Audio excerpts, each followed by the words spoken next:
Hello dear student, welcome. तो capital budgeting में risk analysis में अभी हम लोग नेक्स्ट टाइप का सम सॉल्व कर रहे हैं। इसमें क्या दिया है बच्चा, अपने को मालूम है क्या?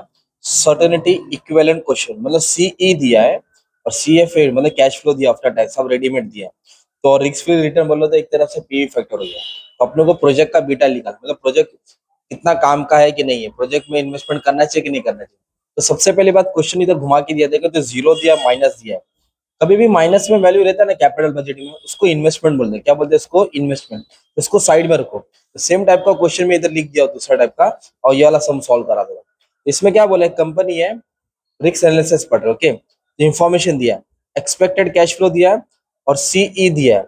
ये है ना पार्ट, ये इन्वेस्टमेंट है, इसको साइड में रखो। देखो इधर वन भी लिखा है, इसको कुछ करने की जरूरत नहीं है, इसको हम लोग क्या कर देंगे, साइड में रख देंगे। तो वन से चालू करें। 5 साल का इंफॉर्मेशन दिया है, 5 साल का सी दिया है और 7% रिस्क फ्री रिटर्न, इसको हम पीवी फैक्टर मानेंगे।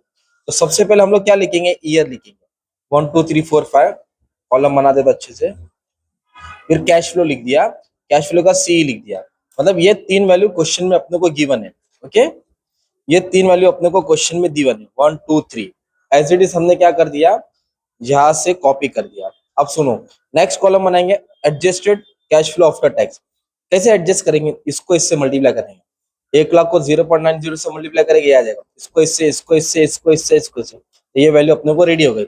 इसको बोलेंगे एक्सपेक्टेड CFAT, ओके। अभी कितना परसेंट रिस्क फैक्टर बोला है, 7%।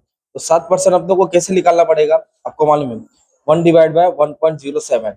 कैलसी लेंगे, 1/1.07, 1.07। अब इक्वल इक्वल दबाएंगे। फर्स्ट ईयर का है 9345, है ना, 45 का 46।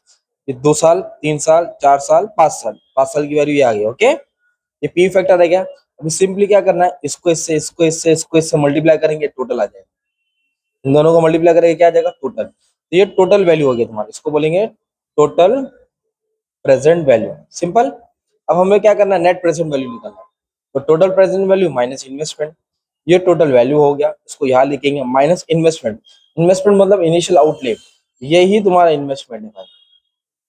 ये तुम्हारा इन्वेस्टमेंट, जीरो वाली वैल्यू क्या है, इन्वेस्टमेंट 3 लाख। 3 लाख इन्वेस्टमेंट किया था, उसकी वैल्यू 323 आ रही है।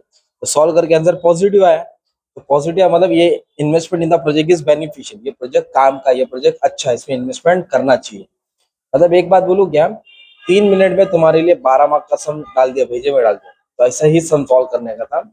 ये वाला सम इजी आ गया देखना में, और 2 बार पेपर में आया तो ऐसे ही पूछा है। आपको रेडी रहना चाहिए सॉल्व करने का, किससे क्या था। तो क्वेश्चन देख लो कैसा है ये, कौन सा है। मैंने एक एग्जाम्पल लेके सॉल्व किया, बट ये क्वेश्चन पेपर का सम तुम्हारा होमवर्क है। तुम लोग इसको सॉल्व करके इसकी प्रेजेंट वैल्यू का सॉल्व करके कमेंट में डालना है कि क्या आंसर आया, ओके। और इसके ऊपर वाला भी सम, स्टैंडर्ड डिवीजन वाला भी सॉल्व कर दिया, अपलोड कर दियो। बस आपका काम है अच्छे से देख लेना, पढ़ लेना। बच्चों लोग सब पढ़ा दिया हो एकदम इजी तरीके से, एकदम सिंपल, एकदम शॉर्ट। बस आपको थोड़ा बहुत बैठ के पढ़ना है। Thank you very much and all the best for exam. Love you all.